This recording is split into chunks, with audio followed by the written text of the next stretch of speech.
महाराज दिव्याति दिव्य भाव से अमृत तो पी लिए, पर अमृत पीने के बाद भी अमृत पी लेने से क्या हो जाओगे? अमर हो जाओगे। अमर तो हो गए, लेकिन उसके बाद भी थोड़ा आलस्य बच गया। दानव लोग तपस्या करने लगे और देवता लोग हिप हिप हुर्रे करने लगे। बोलने में थोड़ा भी शर्म मत करना। और इसलिए फिर क्या हुआ? स्वर्ग खाली करना पड़ गया। माता जी गई, हमारे बेटों को फिर से स्वर्ग खाली करवा दिया। जब वो अमृत पी लिए तो कैसे खाली हो गया? भगवान ने कहा अमृत पी लिए हैं तो मरेंगे नहीं, कुटाई नहीं होगी। इसने किसने कहा? धर्म के पथ से अलग हटेंगे। गुरु बृहस्पति जाते हैं तो उनको समय नहीं होता, तब वो नृत्य देखते रहते हैं, तब बृहस्पति के लिए उठते नहीं, अपने गुरु के लिए। गीता का वो श्लोक जहां कहते हैं भगवान कि जो बीते हुए का शोक नहीं करता और भविष्य का भय नहीं रखता, वही पंडित है जो वर्तमान में जीता है। इसलिए हम होंगे कामयाब एक दिन नहीं, हम भारतवासी कामयाब थे, कामयाब हैं और कामयाब रहेंगे सदा से महाराज। आज भी प्रतीक्षते कालः किम कृतं किम न वा कृतं, नहीं प्रतीक्षते कालः किम कृतं किम न वा कृतं। ये नया श्लोक बोल दिया महाराज, भिड़ा ही दिया।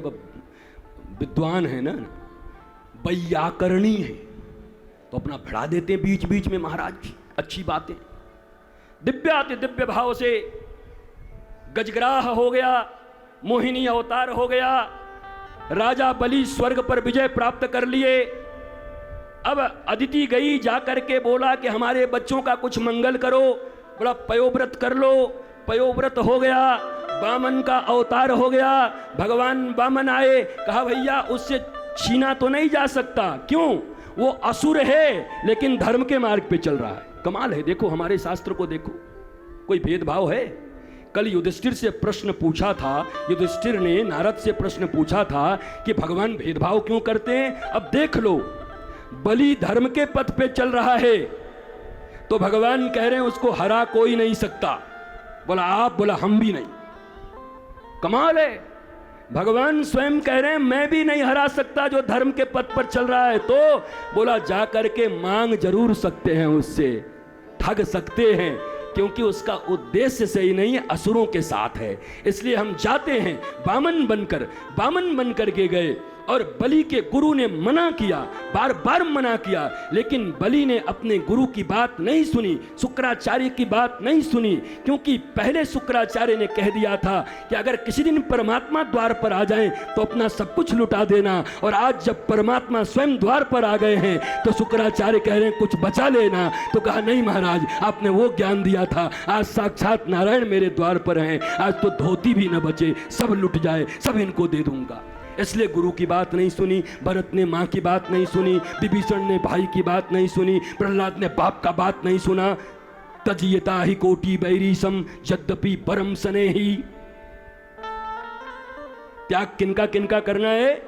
जाके प्रिय न राम वैदेही तजियता ही कोटि बैरीसम। चाहे वो मम्मी कैकई हो, चाहे वो पिता हिरण्यकश्यपु हो, चाहे वो भाई रावण हो, चाहे वो गुरुदेव शुक्राचार्य हो, अगर भगवत विरोधी आचरण कोई सिखाए, अगर धर्म विरोधी आचरण कोई सिखाए, अगर नारायण के प्रणिपात में कोई आकर के बाधक बन जाए, तो ऐसे माता, ऐसे पिता, ऐसे भाई, ऐसे परिवार, ऐसे मित्र और ऐसा गुरु भी मिले जो भगवान से दूर करे तो गुरु का भी त्याग कर दो महाराज। दाऊ दयाल से कोई दूर करे तो दूर करो, आप भी दूर जाइए, हटिए। ये यहां पर सिद्धांत प्रतिपादित हुआ कि अपने गुरु की बात नहीं मानी, और नहीं मानी तो क्या मिला? पहले भगवान वैकुंठ में थी, अब भगवान कहां आ गए? द्वारपाल बन के आ गए। अब बताओ उनको लाभ हुआ कि हानि हुई बलि को? बोलो।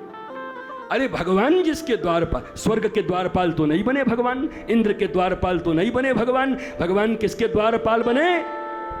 प्रहलाद के परिवार में आए हुए विरोचन पुत्र बलि का।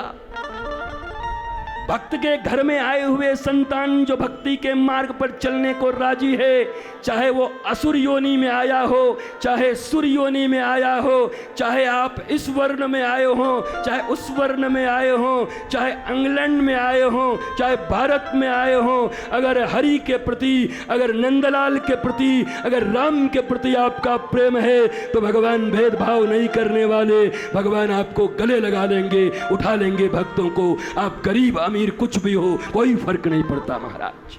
ये भगवान का सिद्धांत है। इस सिद्धांत का प्रतिपादन इस भागवत जी में हो रहा है।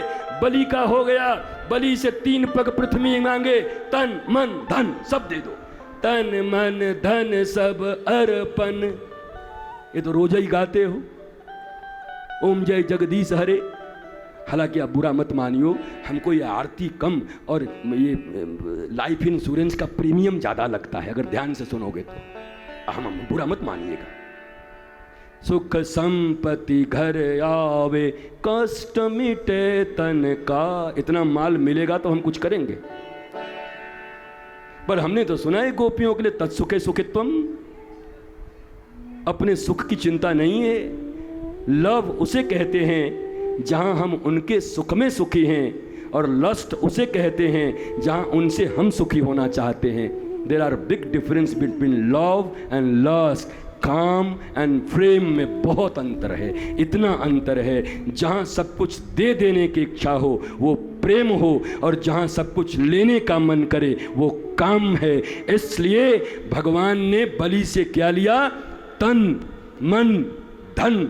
यद्यपि जितने टीकाकार हैं, जितने विद्वान हैं, इस पर हजारों मत हैं, तो बढ़िया दिव्याति दिव्य भाव से 3 पग ले लिए भगवान ने। स्व समर्पण कर दो, तुम्हारा जो कुछ है वो समर्पण कर दो। सर्व स्व, सर्व कर गए लेकिन स्व नहीं किया। आकाश पाताल सब दे दिया, पर खुद मुंडी तान के ऐसे बैठा है। पत्नी ने कहा, अरे मुंडी जाके दे दे, सामान तो दे दिया, खुद को भी तो दे दे। और जब तीसरा पग भगवान ने मस्तक पर रख दिया, अर्थात अहंकार का समन कर दिया। तुम कितना दान दे दो, तुम कितने चंदा दे दो, तुम कितने भागवत में धन दे दो, पर अहंकार अगर ऊंट की तरह तुम्हारा सर खड़ा है तो भगवान तुमको स्वीकार नहीं करेंगे। बलि की तरफ बांध दिए जाओगे, नरक में भेज दिए जाओगे। गरुड़ बांध देंगे तुमको, गरुड़ वेद हैं, गरुड़ धर्म है, बंधन में पड़ जाओगे। वस्तु देने के साथ साथ स्वयं का समर्पण जरूरी होता है। हमने 1,01,000 रुपया दिया है, और ऐसा कोई दिया है? कथा के बीच में हम 5 मिनट बोलेंगे, क्यों? बोला हम 25 लाख देंगे। कमाल है। तू कथा सुनने आयो है कि तू अहंकारी रावण को बेटा है? कौन है भैया? ये स्वयं को जब तक न चढ़ाओगे गुरु और भगवान के चरणों में, हस्ती जब तक तुम्हारी मिटती नहीं है, तब तक हंसता हंसती हुआ चेहरा तुम्हारा होगा भी नहीं जिंदगी में। हस्ती मिटाओ, विलीन करो अपने आप को वहां पर। कहीं तो एक जगह हो जहां पर तुम सर्व समर्पण कर सको, जहां पर तुम्हें कभी कोई असुविधा न हो, दंडवत हो सको जाकर के, पाहिमाम पाहिमाम पाहिमाम, जय हो जय हो। यह जीवन में होना चाहिए, और नहीं तो संड मर्क हो जाओगे। जो संडा मर्क सांड है, छोटा सांड, और मर्क माने चंचल बंदर। संडा मर्क शुक्राचार्य के बेटे, संडा मर्क। लेकिन आपको वो नहीं बनना, आपको समर्पित बनना है, समर्पण करना है।